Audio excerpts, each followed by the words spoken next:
Gutierrez family, naghandog ng Eugene's team party para kay Arya, anak ni na Alexa at Elvis Gutierrez. Kung bago ka lang sa channel na ito, huwag kalimutang mag-like, share, comment, and subscribe. Si Arya ang anak ni Elvis Gutierrez at ng kanyang yumaong asawang si Alexa. Ito ay 10 taong gulang lamang. Sa Instagram ay binahagi ni Rofa Gutierrez ang mga larawan ng pamilya mula sa Eugene's team party celebration na inaorganisa nila para sa kanya. Bukod kay Rofa, dumalo sa birthday ni Arya ang kanyang lolo at lola, sina Annabel Rama at Eddie Gutierrez, ang kanyang kambal na tiyuhin na sina Richard at Raymond Gutierrez, at ang kanyang mga pinsan na sina Zion at Kai. Maligayang ika-10 kaarawan sa aking magandang pamangkin na matangkad, Arya Gutierrez. Sumulat si Rofa, narito ang marami pang pakikipagsala sa hinaharap. Dagdag pa niya, noong Hulyo ang nanay ni Arya na si Alex ay namatay dahil sa leukemia. Siya ay 38. Kasunod ng kanyang pagkamatay, isinalaysay ni Elvis ang kanilang love story sa nakakaantig na eulogy. Ikinasal ang dalawa noong 2015 pagkatapos ilang taon ng pagiging mag-asawa. Bukod kay Arya, mayroon silang isa pang anak na babae na nangangalang Ezra. Ayon sa kanila, si Arya daw ay kamukhang-kamukha ni Janine Gutierrez at baka nga daw sila ay pinagbiyak na bunga.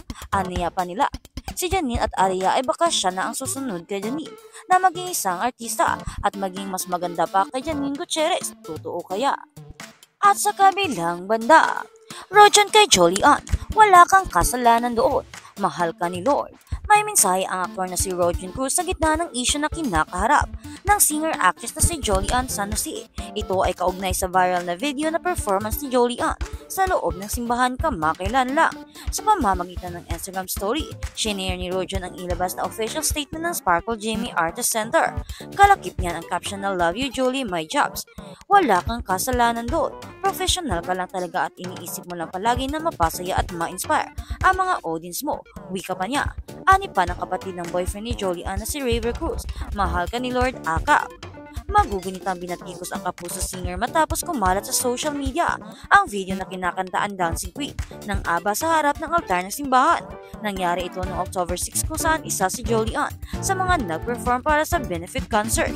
Bukod dito, may isa pang TikTok video ang kumalat sa TikTok kung saan lumapit naman si Jolly-Ann sa audience.